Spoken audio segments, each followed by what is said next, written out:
Moving to the next question, children, 21. There are two bodies of masses 100 kg and 10,000 kg separated by a distance of 1 meter.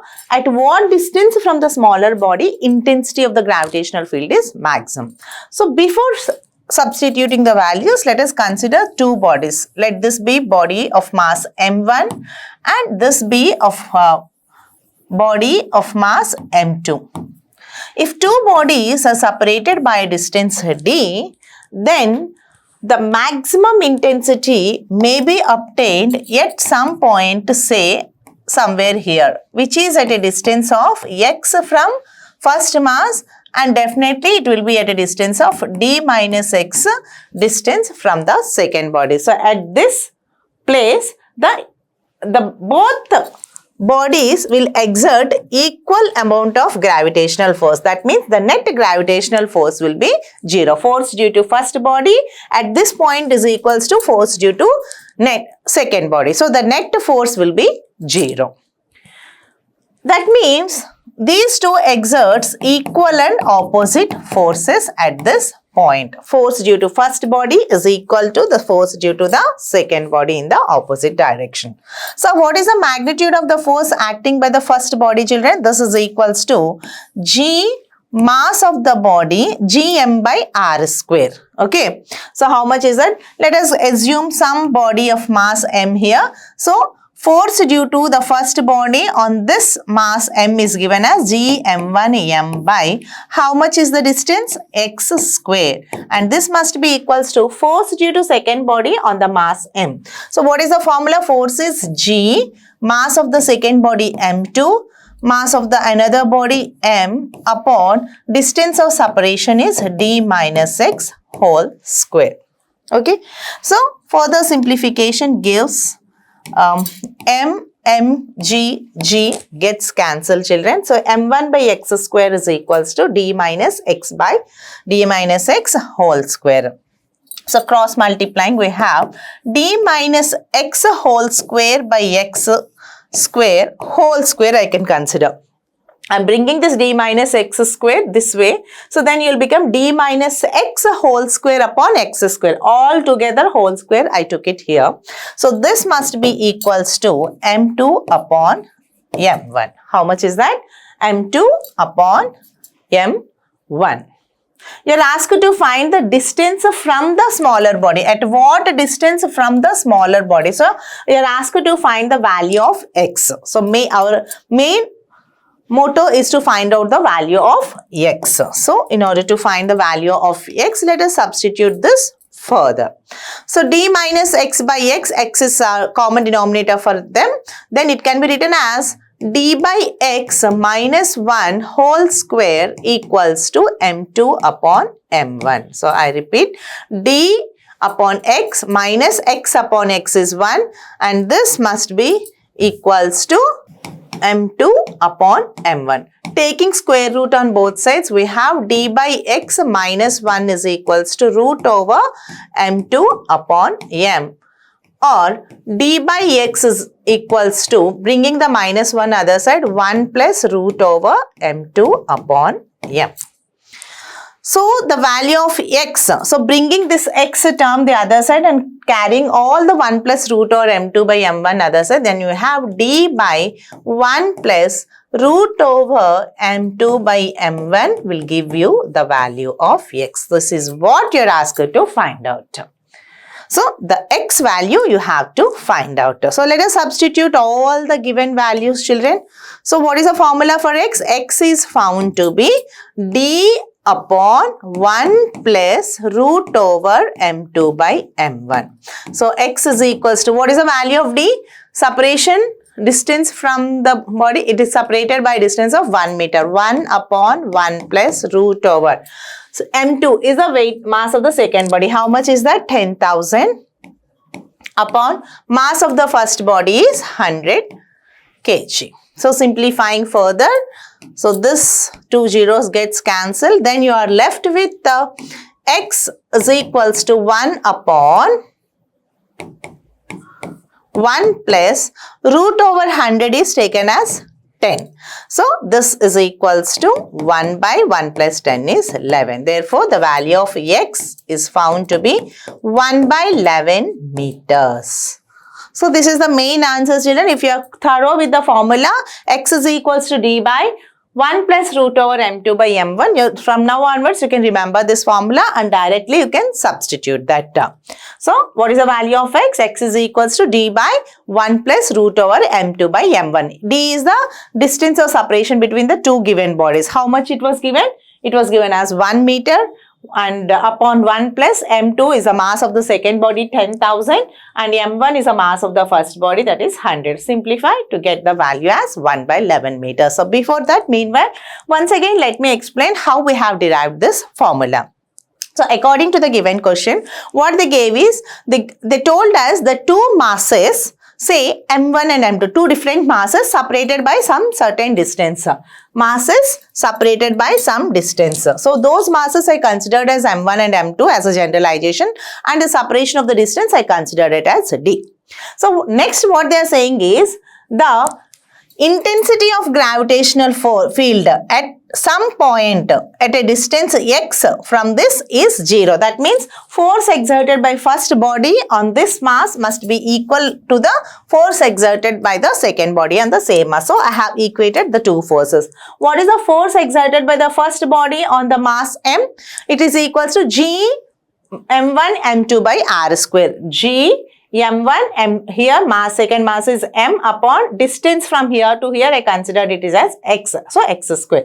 Similarly, force due to second body on the same mass m is g m2 m by the distance square, that is d minus x whole square. All the g's and m's will get cancelled. Then you are left with m1 by x square equals to m2 by d minus x whole square. Bringing this m1 other side and d minus x to the left side, then it will become d minus x whole square by x square. All together I can write it as d minus x by x whole square equals to m2 by m1. Taking square root, applying square root on both sides, then you will be getting d minus x by x equals to root over m2 by m1. Okay. So first of all, meanwhile, what I said is I separated these values. This will become d by x minus x by x. X by x is 1. So d by x minus 1 whole square equals to m2 by m1. Now taking the square root, we have d by x square will get cancelled. This will become root. So minus 1, if you carry it to the other side, it will become plus 1. So d by x equals to 1 plus root over m2 by m1, or x you bring it to the right side and 1 plus root m2 by m1 to the other side. Like this, we can find the value of x, and substituting, you will get the value of x as 1 by 11 meters. Okay, children. Then what must be the same body at a distance from m2, means how you calculate, means you have to calculate d minus x, where d is 1 and x is 1 by 11. So d minus x will be equals to 1 minus 1 by 11, and this is equals to 10 by 11 meters. So this distance is 1 by 11 meters, whereas this distance is 10 by 11 meters. That's it, children. Okay, but it was not asked, so don't get confused. So moving ahead with the next question, that is 22nd question, children. On the surface of the earth, force of gravitational attraction between two masses kept at a distance d apart is 6 newtons. I repeat, we are considering on the surface of the earth.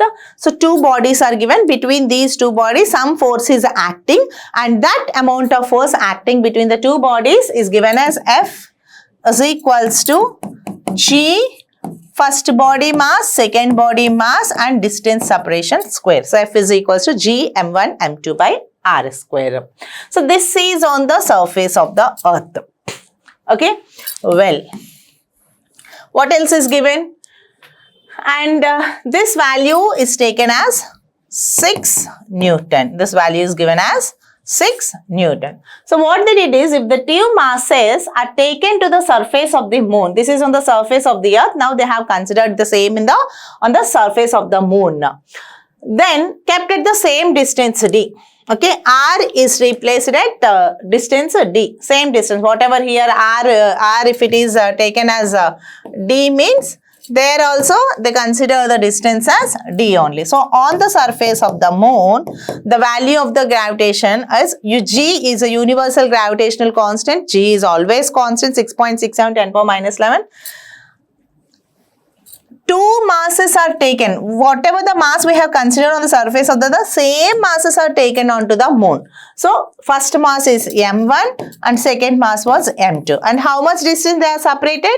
Again the same. Earlier whatever the same distance, whatever the distance we have considered r as d, now also they have considered r as d. So d square. If g m1 m2 by d square was 6 Newton, then what is g m1 m2 by d square? Same. Hence, here also 6 Newton. As g remains constant, the value of g is constant, both the masses are constant and distance of separation also constant in both the cases. What we observe is that if here you will be getting it as 6 Newtons, there also we are getting the 6 Newtons. Clear, children? I hope you understood this. So not even a single quantity is changing. Every physical quantity remains same. Then if force between these two masses on the surface of the earth was found to be 6 Newton, then on the surface of the moon also it will remain the same. So moving ahead with the next question, 23rd question, children, weight of the body of mass. Children, as we know that the weight of the body is given as mass into acceleration due to gravity at the given place. So you are asked to find out the weight of body. So weight is equals to how much mass is given? 5. Okay. So the value of g we know that on the surface of the earth the value of g is generally taken as 9.8 meter per second square. So weight is equals to 5 times of 9.8 and that is equals to 8 5s 40, 9 5s 45, 49 Newton. So how much is that? 49.0 Newton. 8 5s 40. So how much is the weight of the body whose mass was 5 kgs? 5 times of 9.8 and it was found to be 49.0 Newton. Direct multiplication, children. Okay. So let us move to the next question, that is question number 24. Consider a heavenly body which has mass twice that of the earth and radius thrice that of the earth. So what is given, children? A body was given, mass is twice of the earth and radius is thrice of the earth. The weight of a book on this heavenly object, if its weight on the earth is 900 Newton will be. So we have to solve this carefully, children. So let us go step by step. First of all, let us compare the gravity between the two bodies. Weight means we are asked to find out weight. Formula for weight is mass into gravity. Just now we have calculated. So on the surface of the earth, W equals to mg. On some heavenly body, no? The weight of the book on this heavenly body, somewhere if it is taken means the mass remains constant but the acceleration due to gravity changes.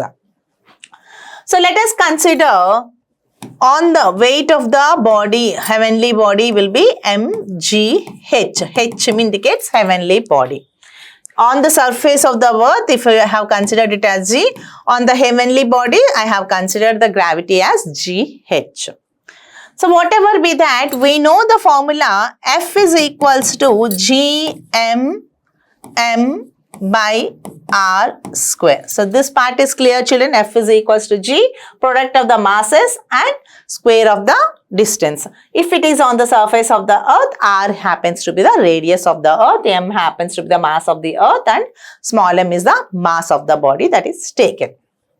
Okay, so this F can be written as m, that mass of the body, into weight. So F is nothing but weight of the body. This is equals to gm by r square.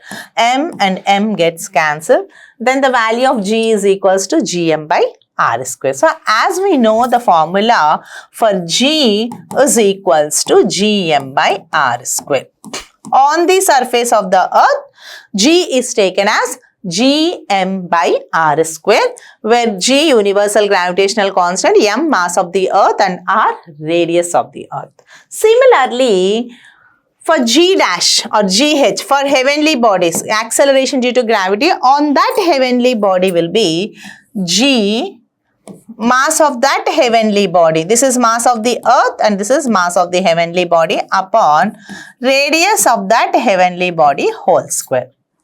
So this is all I considered for earth and this is all I have considered for heavenly bodies. Here earth G, heavenly body GH. G is always constant. On earth, mass taken as M, heavenly body, mass taken as MH. On earth, radius taken as R, on heavenly body, radius taken as RH. Equation 1 and equation 2. So what we do is, let us divide equation 2 with equation 1. Let us divide equation 2 with equation 1. So LHS of equation 2 is GH and for equation 1 it is G. Similarly, RHS of equation 2 is GMH upon RH square whole upon, for earth it is GM by R square. Let us simplify this carefully, children. The G and G gets cancelled. Then you are left with GH upon G is equals to, simplifying this properly, you will be getting this as MH by RH whole square and divided. This will become the reciprocal when multiplied. So this division when becomes multiplication will become reciprocal. This will be R square by RH square. So what is the value? GH by G equals to MH by RH square into R square by RH square. So let us simplify this carefully, children. So what is that? GH upon G is equals to MH. What happened to the mass of the body? Heavenly body which has mass twice that of the earth. So given that the value of MH, mass of the heavenly body, is twice that of mass of the earth, and what else is given? Radius is twice that of the earth. Radius of the heavenly body is twice that of the earth. So, thrice that of the earth. Radius is thrice that of the earth and mass is twice that of the earth. Substituting all this value in the above equation, how much are you getting, children? GH upon G is equals to MH upon M into R square. So direct formula I am writing RH square, or GH upon G equals to, what is MH? 2M. This M as it is, R as it is, RH is taken as 3R. So 3R whole square. Proceeding further. So simplifying, M gets cancelled. So later I'll simplify, children. GH upon G equals to 2M upon M multiplied by R square upon 3R whole square will be 9R square. So this R square gets cancelled, M also gets cancelled. Therefore, we found that the value of GH by G equals to 2 by 9, or GH is equals to 2 by 9 times of G. Okay, but are they asking us to find the acceleration due to gravity on the heavenly body or the weight of the body? They are asking us to calculate the weight of the body on the heavenly body. And as we know that weight of the body is nothing but the product of mass and acceleration due to gravity. Therefore, for that body, whatever the body we have considered, okay, so weight of the body, general formula W is equals to mg. So what we do is, let us multiply both the equations with m. Then this will become mgh must be equals to 2 by 9 times of mg. So mg is the weight of the body on the surface of the earth. So this mgh is nothing but weight of the heavenly body, which is equals to 2 by 9 times of mg means weight of the body on the surface of the earth. How much has they given? 900 Newton. So this 900 upon 9, this goes 100 times. Therefore, the weight of the heavenly bodies is found to be WH equals to 2 times of 100 is 200 Newton. And hence the correct option is option D, that is 200 Newton. So let us recall back once again, children. So what is given? Formula for weight is mg. If it is on the surface of the earth, g, I have considered acceleration due to gravity as g, and weight of the body on the heavenly body you have to consider, that will be mgh, where gh indicates the acceleration due to gravity on the heavenly body. So that mgh is nothing but weight on the heavenly body I have to consider.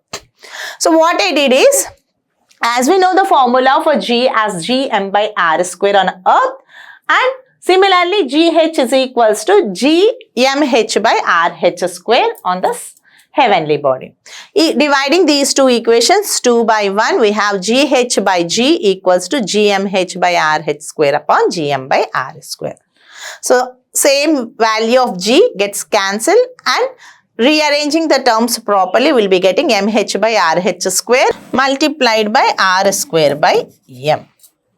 So this I wrote at mh by m as it is and r square by rh square as it is.